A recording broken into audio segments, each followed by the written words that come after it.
There are moments in life when we feel our strength fading, when the struggles and burdens we carry seem too heavy to endure. In these times, we look for a source of power and resilience to help us keep moving forward. The good news is that Jesus has already shown us the secret to staying strong, even in the face of the greatest adversities. Throughout his life and ministry, Jesus didn't simply speak about strength and resilience, he demonstrated them. From the calmest moments to the darkest challenges, he revealed profound lessons that show us where our true strength comes from. Today, we will explore 6 powerful secrets that Jesus taught us so we can remain strong and resilient in any circumstance.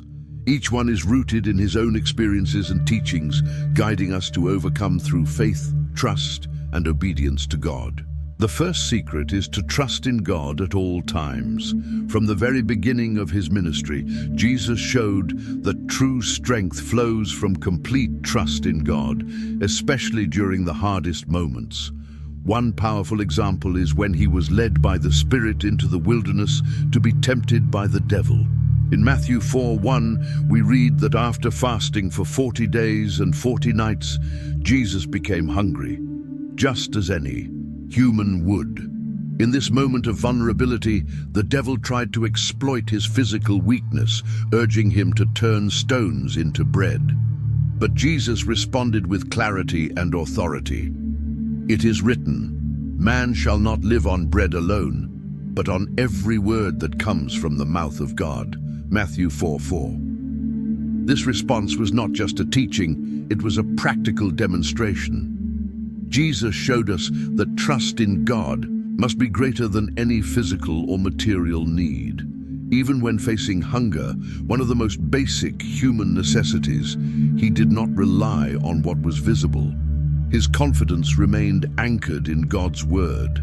This teaches us that during our moments of greatest fragility, that is when we must trust God the most, when everything seems impossible, when we can no longer see a solution, when we are forced to surrender control. Trusting God is what strengthens us. This same principle appears repeatedly throughout Jesus' life. Whether facing literal storms or spiritual ones, his trust remained grounded in God's sovereignty. Another profound example is in John 6:38, where Jesus states that he did not come to do his own will, but the will of the Father who sent him. This reveals that trusting God also means aligning our lives with his will, even when it requires setting aside our own desires. Still in the wilderness, the devil took Jesus to the highest point of the temple, tempting him again, this time pressuring him to throw himself down, claiming the angels would rescue him. Jesus once again responded with scripture. It is also written, "Do not put the Lord your God to the test." Matthew 4:7. Jesus did not use his divine power to prove who he was. He didn't need to. His trust in the Father was complete. This shows us that we do not need physical signs or proof to believe that God is in control. He knows what is best for us and acts at the right time. Trusting in God is one of the greatest pillars of strength and resilience. Often, we want to take control, to fix everything by our own effort, but that is not the way Jesus taught us. Trust means surrendering control into God's hands and believing that his plan is better, even when we cannot see it. When we face tribulations, continue your text from here. There is always the temptation to look for quick solutions or rely on our own understanding. But as Jesus showed us in the wilderness, true strength is found in waiting on the Lord. Isaiah 40:31 reminds us, "But those who hope in the Lord will renew their strength. They will soar on wings like eagles. They will run and not grow weary. They will walk and not be faint." This means that trusting in God gives us renewed strength, a strength that does not come from us, but from him. Throughout the Bible, we find many examples of people who, even in their greatest moments of difficulty, trusted in God and were empowered to face adversity. David, for instance, confronted giants not because he was strong on his own, but because he trusted in the God who guided him. In 1 Samuel 17:45, when David faces Goliath, he boldly declares, "You come against me with sword and spear and javelin, but I come against you in the name of the Lord Almighty, the God of the armies of Israel, whom you have defied." David's confidence was not in his abilities, skills, or weapons. His confidence was in God, and it was this trust that led him to victory. The same principle applies to our own lives. When we face our giants, whether they are financial struggles, illnesses, emotional battles, or any other challenge, we must remember that our strength does not come from our own capacity to solve these problems. Our strength comes from our trust in God. Proverbs 3:5-6 teaches us, "Trust in the Lord with all your heart, and lean not on your own understanding. In all your ways submit to him, and he will make your paths straight." This passage calls us to place complete trust in the Lord in every area of our lives. When we do that, he is the one who guides us on the right path. Trusting in God also means accepting that we will not always understand everything he does or allows. There will be moments when God's ways seem completely incomprehensible, but it is exactly in these moments that our trust must become even stronger. Jesus demonstrated this on multiple occasions. When Lazarus died, many questioned why Jesus hadn't healed him sooner. But Jesus, fully trusting in God's plan, said in John 11:4, "This sickness will not end in death. No, it is for God's glory, so that God's Son may be glorified through it." And at the appointed time, Lazarus was raised from the dead, proving that trust in God's timing and his plans always leads to something far greater than we could imagine. In Philippians 4:6-7, Paul teaches that instead of being anxious, we should bring everything to God through prayer and thanksgiving. When we do, God gives us a supernatural peace that strengthens and protects us. The second secret to spiritual strength is constant prayer. Jesus didn't just teach about prayer, he lived it. During the most critical moments of his life, he withdrew to pray.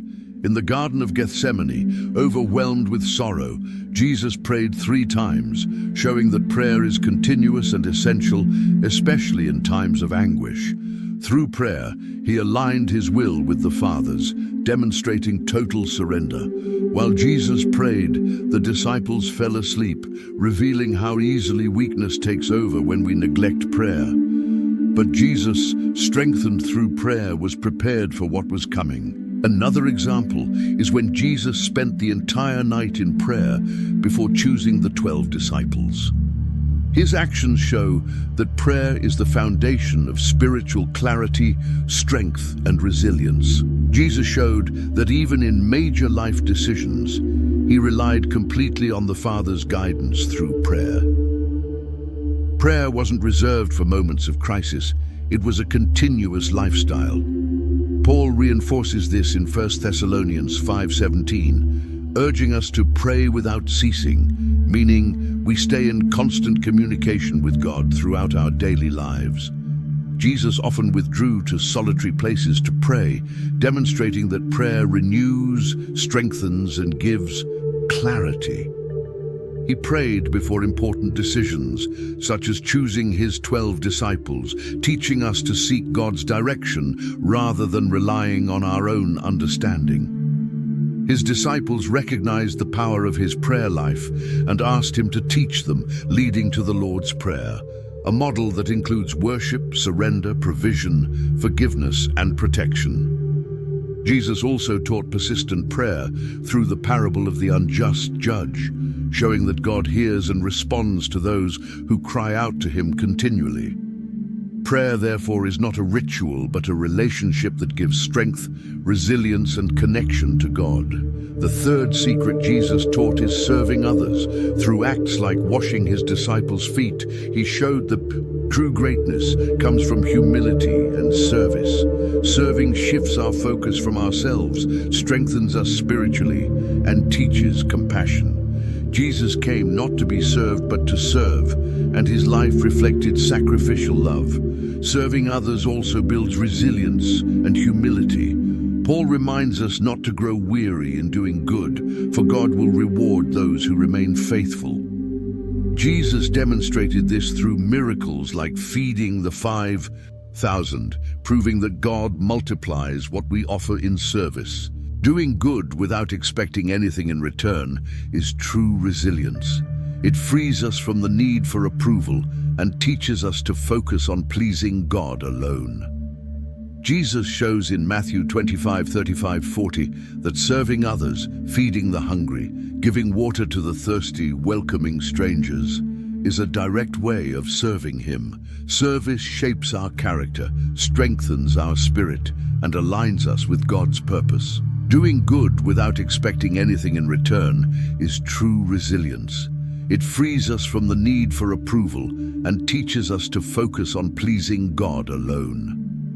Jesus shows in Matthew 25:35-40 that serving others, feeding the hungry, giving water to the thirsty, welcoming strangers, is a direct way of serving Him. Service shapes our character, strengthens our spirit, and aligns us with God's purpose. Jesus also teaches that true greatness comes from serving, as seen in Matthew 20:26-28.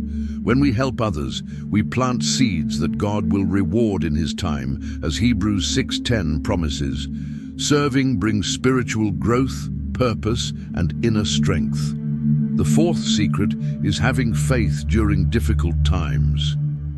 In Matthew 8:23-27, Jesus calms the storm and reminds His disciples that fear comes from lack of faith.